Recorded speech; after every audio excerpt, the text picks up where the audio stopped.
Today is July 22nd. Welcome to Big Book Daily. My name is Rob. I am an alcoholic. It is a thrill, honor, and joy to be here with you today as we journey through the Big Book of Alcoholics Anonymous and the 12 steps and 12 traditions.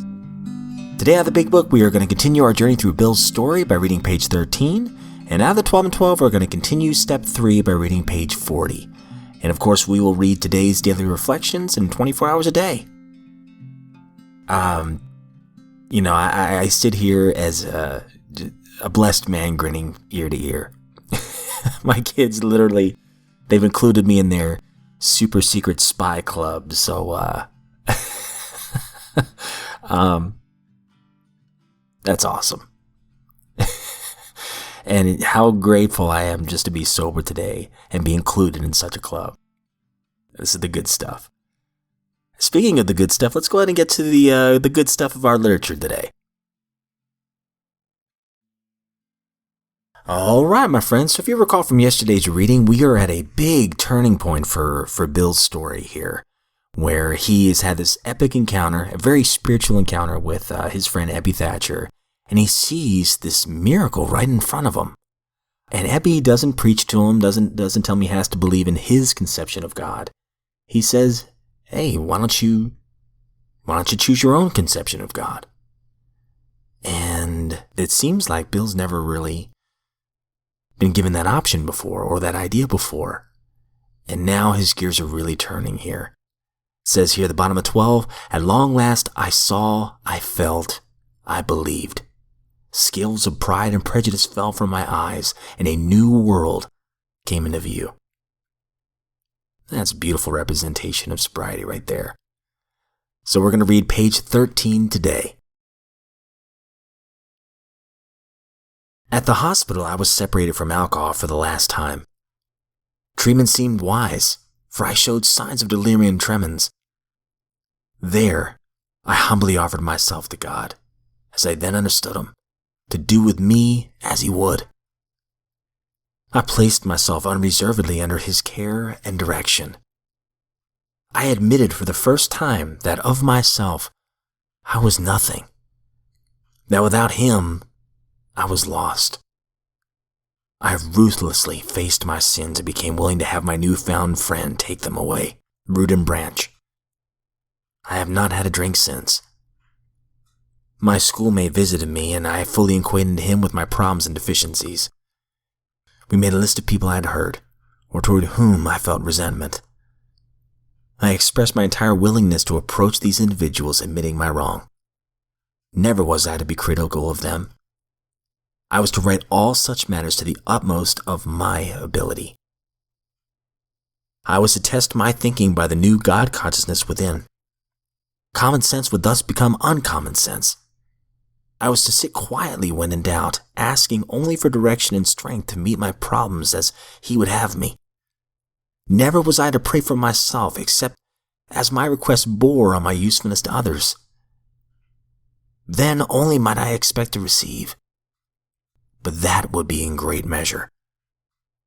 My friend promised when these things were done that I would enter upon a new relationship with my Creator, that I would have the elements of a way of living which answered all of my problems. Belief in the power of God plus enough willingness, honesty, and humility to establish and maintain the new order of things were the essential requirements. Out of the 12 and 12, we're on step 3, made a decision to turn our will and our lives over the care of God as we understood Him. And today we are reading part of page 40. Then it is explained that other steps of the AA program can be practiced with success only when step 3 is given a determined and persistent trial. This statement may surprise newcomers who have experienced nothing but constant deflation and a growing conviction that human will is of no value whatever. They become persuaded, and rightly so, that many problems beside alcohol will not yield to a headlong assault powered by the individual alone. But now it appears that there are certain things which only the individual can do. All by himself, and in the light of his own circumstances, he needs to develop the quality of willingness. When he acquires willingness, He is the only one who can make the decision to exert himself. Trying to do this is an act of his own will. All of the 12 steps require sustained and personal exertion to conform to their principles, and so, we trust, to God's will. Daily Reflections, July 22nd. The Good and the Bad. My Creator, I am now willing that you should have all of me, good and bad. Alcoholics Anonymous, page 76. The joy of life is in the giving. Being freed of my shortcomings, that I may more freely be of service, allows humility to grow in me. My shortcomings can be humbly placed in God's loving care and be removed. The essence of step 7 is humility. And what better way to seek humility than by giving all of myself, good and bad, to God, so that He may remove the bad and return to me the good. 24 hours a day, July 22nd. AA Thought for the Day. One of the finest things about AA is the diversity of its membership. We come from all walks and stations of life. All types and classes of people are represented in an AA group. Being different from each other in certain ways, we can each make a different contribution to the whole. Some of us are weak in one respect, but strong in another. AA can use the strong points of all of its members and can disregard their weaknesses. AA is strong, not only because we all have the same problem, but also because of the diversified talents of its members. Each person can contribute. Do I recognize the good points of all my group's members? Meditation for the day. And greater works than these shall ye do. Each individual has the ability to do good works through the power of God's Spirit. That is the wonder of the world, the miracle of the earth, that God's power goes out to bless the human race through the agency of so many people who are motivated by His grace. We need not be held back by doubt, despondency, and fear. A wonderful future can lie before any person who depends on God's power. A future of unlimited power to do good works.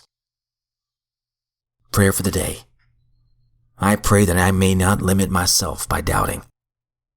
I pray that I may have the confidence that I can be effective for good. Okay, so going back to the big book real quick. Oh man, I mean, talk about a spiritual experience here. You know, Bill, in this page, and of course I'm sure time has gone by, but he does all of the steps here, basically from 3 on, and it is a powerful, powerful page to see this. And there's so many talking points. I won't bore you with all the details, but I encourage you to read that page again. I mean, there is pretty much the foundation of the program in Bill's testimony right there. All because Epi Thatcher was obedient, decided to help another drunk. Didn't preach at him. Just kind of there, sharing his own experience, strength, and hope. What a beautiful thing. And speaking of beautiful, I love the prayer today from 24 Hours a Day. I pray that I may not limit myself by doubting. Boy, we could sit on that for a little while. I pray that I may have the confidence that I can be effective for good. I think we all have a certain gift that we can offer. We all have a unique tale that we can tell that's going to help somebody else out there. If we're sober today, as I've said many times on the show, we're miracles. And this is just Robology right here, but I believe that we're here for a reason. And for some reason, you know, we've been given a second chance. Why not take advantage of it and help somebody else? Which in turn will help us. Go figure.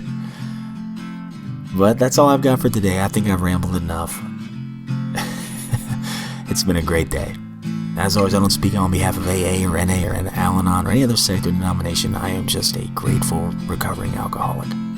If we're given another set of 24 hours, my friends, I look forward to seeing you right back here tomorrow.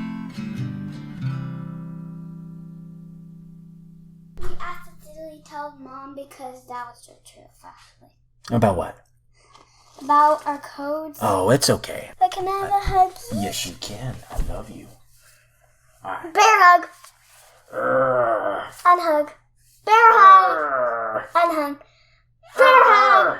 Unhug. All right, back inside, sweetheart. Love you. So we're not spies anymore? Yeah, we're still spies.